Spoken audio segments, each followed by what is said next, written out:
এখন আমরা দেখি যে ভৌত বিজ্ঞানের বিকাশ এবং শিল্প বিপ্লব।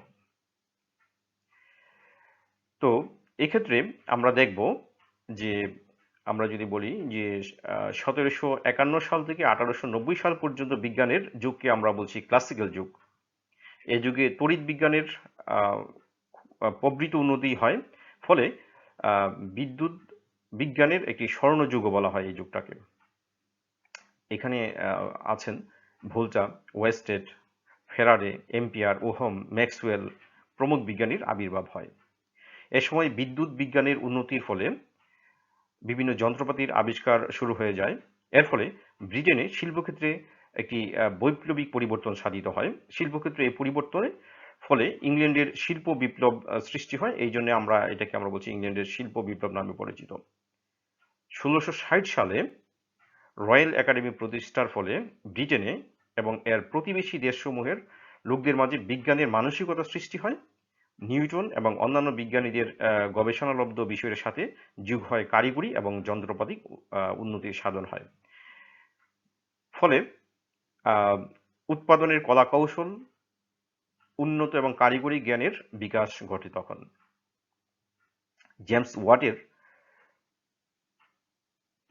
বাষ্প ইঞ্জিন শিল্প বিপ্লবের ক্ষেত্রে গুরুত্বপূর্ণ ভূমিকা পালন করে। যানবাহনে এই ইঞ্জিনের ব্যবহার যাতায়াত এবং চলাচলের ক্ষেত্রে গতি আনয়ন করে।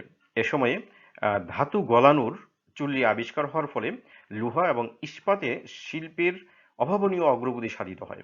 এছাড়াও বস্ত্র শিল্পের নতুন নতুন আবিষ্কার, কয়লা শিল্পের প্রক্রিয়াকরণ ইত্যাদি শিল্প বিপ্লবকে উৎসাহিত এবং অগ্রগামী করে তোলে। শিল্পোন্নয়নকে ত্বরান্বিত করার জন্যে শিল্পপতিরা তখন বিজ্ঞান সাধনায় বিনিয়োগে উৎসাহিত হয়। ফলে বিজ্ঞান এবং প্রযুক্তি আরও বিকাশ লাভ করতে শুরু করে।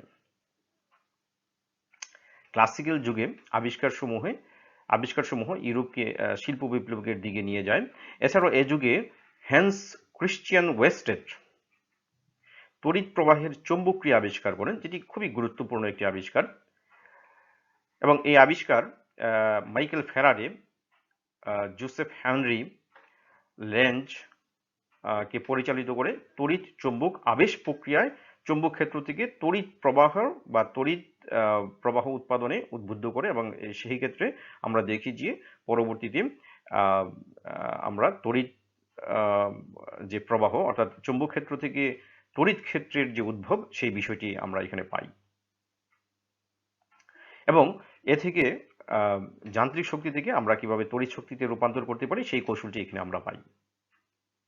1864 সালে বিজ্ঞানী জেমস ক্লার্ক ম্যাক্সওয়েল আলোক তড়িৎচুম্বক তরঙ্গ তত্ত্ব প্রদান করেন। এবং 1888 সালে হেনরিক হার্জ পরীক্ষা করে তড়িৎচুম্বকীয় তরঙ্গ উৎপাদন করতে সক্ষম হন।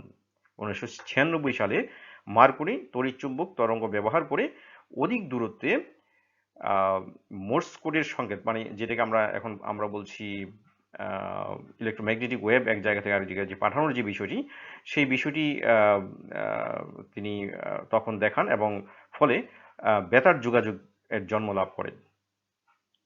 এছাড়াও এ সময় আবিষ্কৃত হয় বিদ্যুৎ কোষ, টেলিফোন, টেলিগ্রাফ, বিদ্যুৎ বিশ্লেষণ, বৈদ্যুতিক বাতি, ডাইনামো, বৈদ্যুতিক মোটর ইত্যাদি।